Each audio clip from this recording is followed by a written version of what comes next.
celui qui est sur le trône et à l'agneau pour toujours. À celui qui est sur le trône et l'agneau, toute la gloire et tout le pouvoir, à celui qui est sur le trône et à l'agneau pour toujours. Tout est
Qui soit loué, qui soit loué, qui soit loué.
Amen.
I kabare kabare kabare ya tiri balmi yura nyamgur maya kasingari wa kabare kabare kabare ya tiri balmi yura bana tun sanda ya kum ya raba twin pewe namye la du sa fela tun tiri getu wi dunya suka tun giz ka seti bum ka jemamba we namye.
Hallelujah.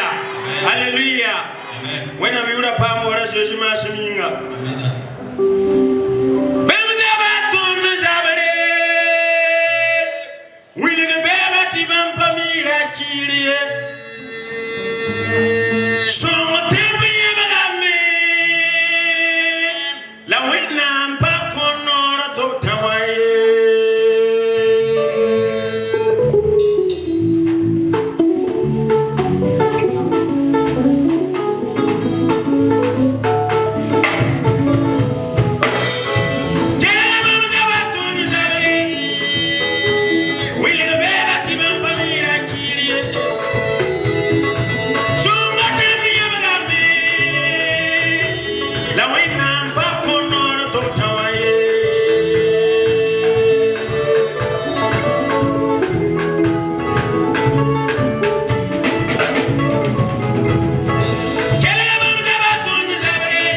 Le dernier verset du chapitre 21 du livre des Psaumes. Il y a un verset chapitre pisi la yembra wala numéro pisi la yembra sanko yil somnya. Et pour comprendre ce dernier verset, na yitte ton wum yolom verset kanga vorti seke. Il a fallu que je lise tout le chapitre qui compose 14 versets. Yitila de mam timam karam chapitre tore sam tar verset na pila nase. Et je me suis dit, il y a toujours de l'incompréhension. La baba karam bahar baso de teka zimbe ton kawuma forza c'est plus haut dans le chapitre 20. Mam hale le pour que yingre chapitre pisi ba je découvre que c'est là-bas que ce que nous sommes en train de vouloir parler ce soir-là a commencé. Mam wai ba bangabe ton se tikzini ngaro zabra nangoma aragira de chapitre pisi wa bela singa.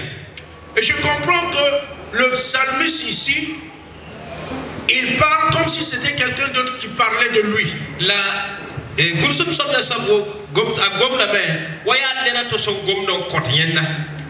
même temps, il parle au nom d'une communauté. Et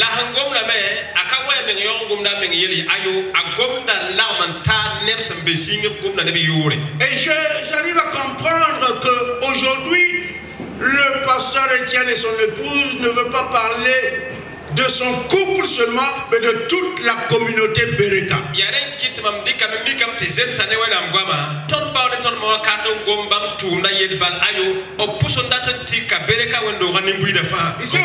Ici on découvre que toute une communauté priait en faveur du roi.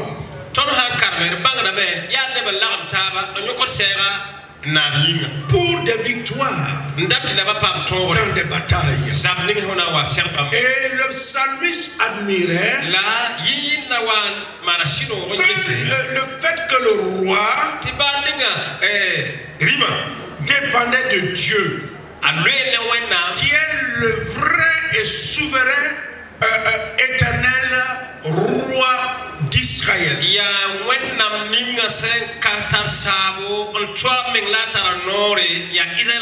Et quand j'ai lu tout le chapitre, je découvre quelque chose. Il mentionne ici que la force de Dieu, la puissance de Dieu, les merveilles de Dieu, les grâces de Dieu constituent le fil conducteur de ce psaume 21. Et voilà pourquoi je comprends maintenant pourquoi le pasteur Étienne me demande de parler de ce psaume. Et il désire qu'à la fin nous puissions tous nous lever et demander à l'éternel Dieu Tout-Puissant, qui règne dans les cieux et sur la terre, d'où son fils a déclaré que tout pouvoir m'a été donné dans les cieux et sur la terre. Et il nous invite d'aller car il est avec nous. Et je comprends pourquoi il nous demande de méditer sur ce passage. Parce qu'il nous invite tous à l'adorer. Parce qu'il n'a point de pareil. Il a vécu ces réalités dans sa vie. Et ce soir, nous voulons parler de cette force, de ce succès. Parce que le roi parle de ces choses. Et il parle à cause d'une alliance qu'il a tissée avec son Dieu vivant. Et quand nous lisons ce psaume, nous pouvons comprendre trois temps. Nous voyons que du premier chapitre, du premier verset au verset 7, on découvre que le roi parle de son passé. Et nous avons vu ici des vidéos, des clips qui parlent du passé, qui parlent également du commencement de ce temple. Et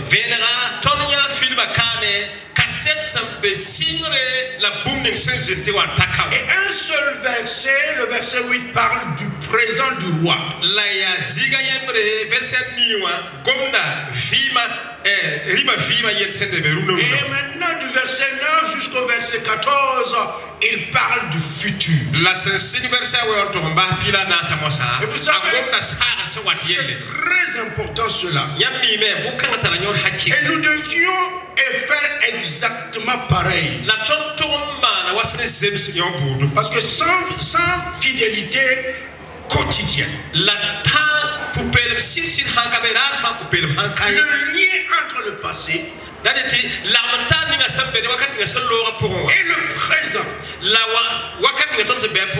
est souvent brisé. Et quand cela est brisé, nous ne pouvons pas espérer.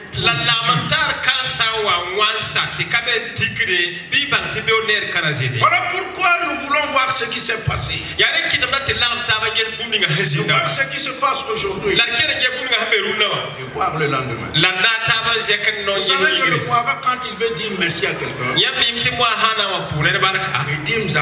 il dit mon merci pour hier et pour aujourd'hui. Il parle d'hier et il saute dans le futur. Voilà. Parce qu'il sait qu'il y aura un futur. Il sait que le futur doit être meilleur. Et dans mon clip, dans mon intervention, je disais au pasteur que le meilleur reste. Le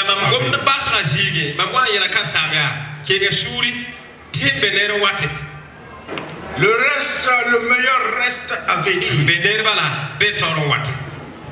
Le passé, le roi parle de lui-même. Il a parlé de victoire. Étant même pas encore sur le trône, il a parlé de la victoire qu'il a reçue en combattant Goliath. Les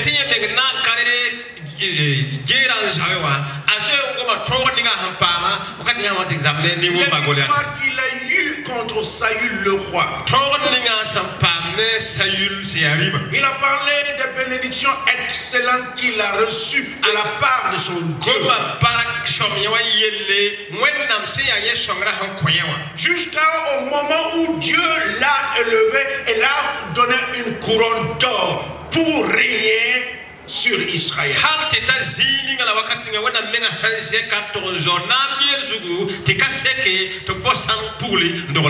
Dieu a exaucé à ses requêtes. Et que Dieu a dit qu'il lui donnera une longévité. Et non pas une longévité dans la galère, mais une longévité dans la prospérité, dans le succès, et surtout dans la domination sur ses ennemis. Et Dieu dit que dans tout ce que je ferai, ce que j'ai fait va permettre qu'il y ait l'éclat de ma magnificence dans ta vie.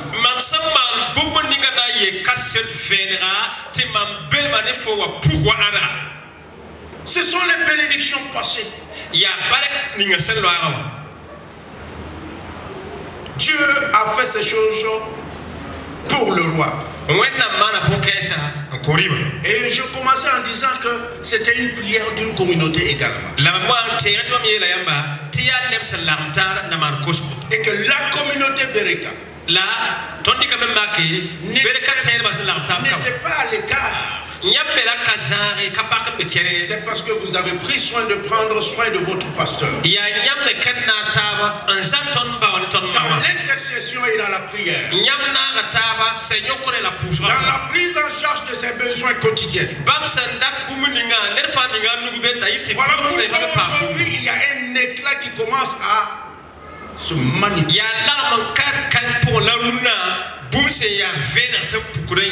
Ce sont des choses passées. On ne peut pas rattraper ce qui est passé. Celui qui n'a pas pu mettre sa main pendant le passé, c'est une opportunité passée. Mais qu'est-ce que tu peux faire pour rattraper et saisir dans les opportunités futures? Le verset 8 est si clair. Elle explique actuellement les faveurs de Dieu pour le roi. Et le verset 8 nous dit clairement, si et seulement si l'église de Bereka est actuellement à ce niveau, il y a quelque chose qui est très important. Il y a une réponse annonciateur. Et c'est une vérité actuelle. Et quand vous lisez le verset 8, on découvre une chose, c'est que tout simplement, le roi a décidé de se confier à l'Éternel. Mon frère et ma soeur, si ce qui se passe aujourd'hui, c'est qu'il a refusé de se confier aux ancêtres de sa famille. Il a refusé de se confier aux uns et aux autres. Et il a refusé de se confier à sa propre sagesse et intelligence. Mais il s'est confié en l'Éternel. Il n'y a rien de plus que cela. Le succès ne vient d'ailleurs si ce n'est que se confier à l'Éternel. Et c'est ce présent et cette chose qui s'est passée là qui l'a permis d'être là où nous en sommes. Et si aujourd'hui il y a une action de grâce, ça doit attirer l'attention de tout le monde. Que pour pouvoir atteindre ces succès, il n'y a pas autre chemin. Le seul chemin, c'est se confier à l'Éternel. L'unique chemin, le seul, pas un deuxième chemin. C'est le seul chemin. Voilà pourquoi Christ disait, lorsque ses disciples sont venus vers lui, tu dis que tu pars. Mais non, c'est pas là où tu pars. Mais la réponse du Seigneur Jésus a dit, il l'a dit clairement en utilisant l'article défini. Au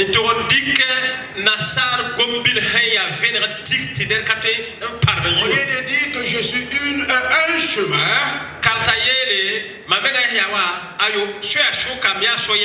il a dit non, je suis l'unique et le seul chemin. Où vous deviez passer pour être avec moi là où je suis. Et voilà pourquoi le roi aussi l'a compris. Et le pasteur Étienne et son épouse a compris.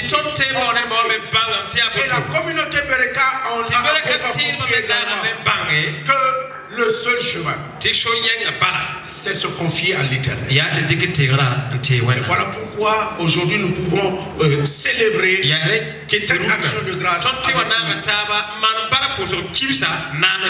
Et c'est là, à partir du verset 8, qu'il y a la transition avec le futur.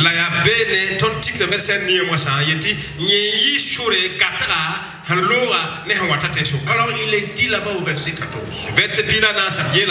Lève-toi.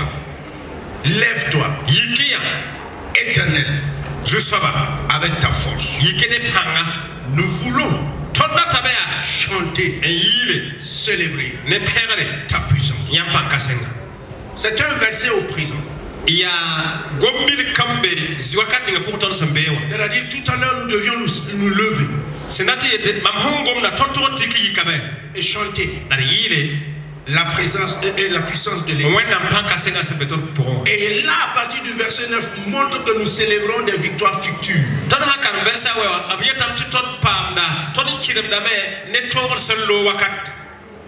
c'est l'or.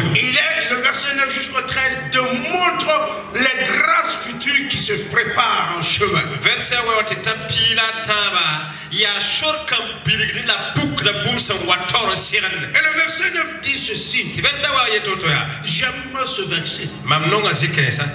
Il dit là-bas à partir de la deuxième phrase. Il dit que le jour où tu te montreras, ça c'est le futur.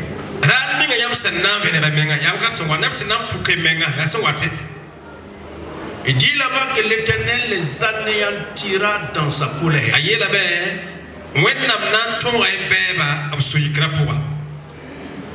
L'Éternel les anéantira dans sa colère et le feu les dévorera.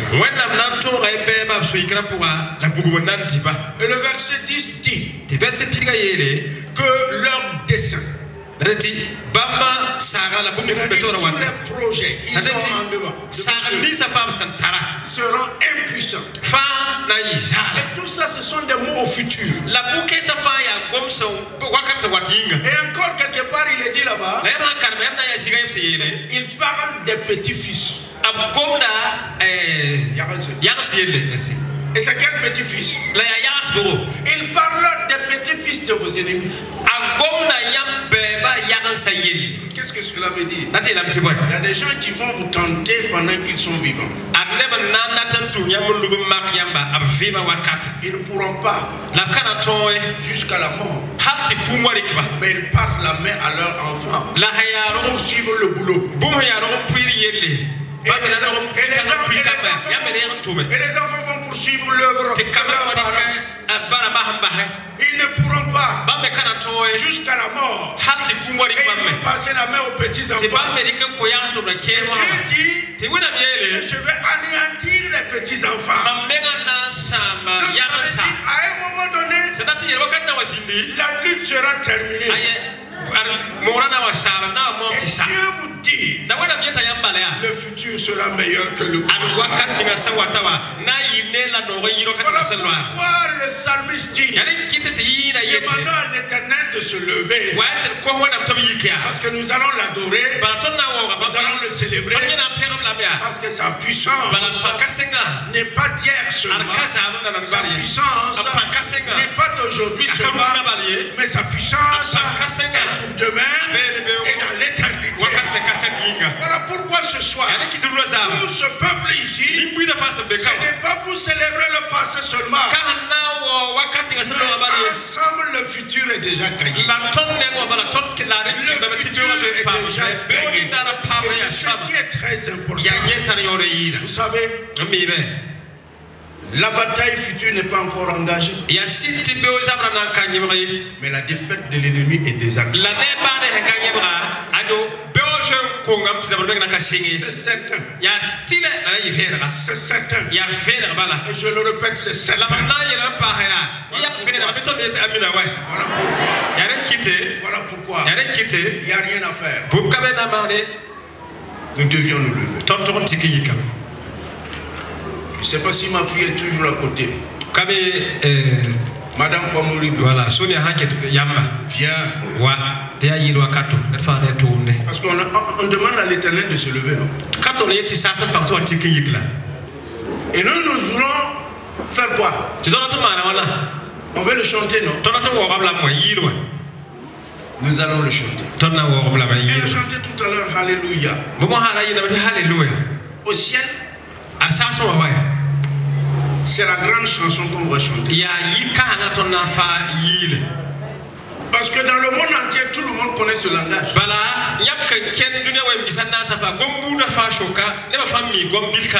Alléluia. Alléluia. Alors donc, je suis sûr que en chantant ça, les anges aussi comprennent ça. Donc, Alléluia.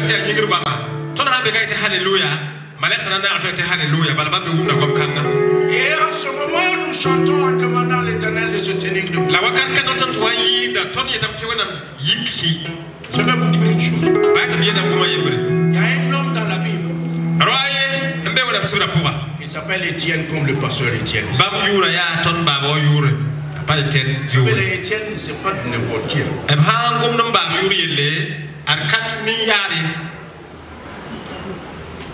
Les hommes étaient en train de lapider Étienne à la mort.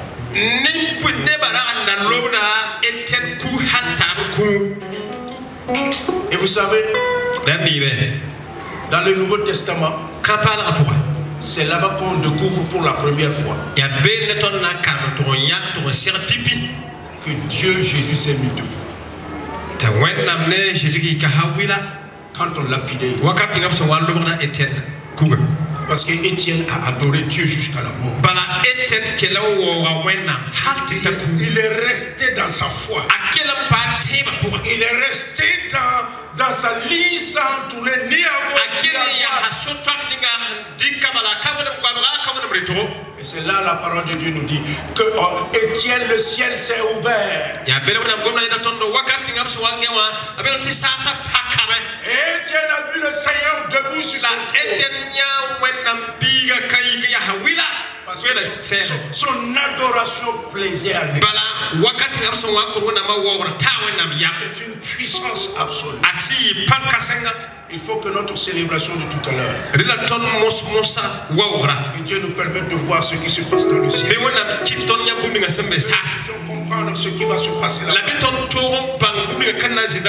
Parce que nous allons l'inviter à se tiens-toi debout.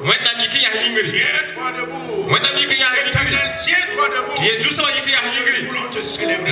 Nous voulons te magnifier. Au nom de Jésus. Alléluia.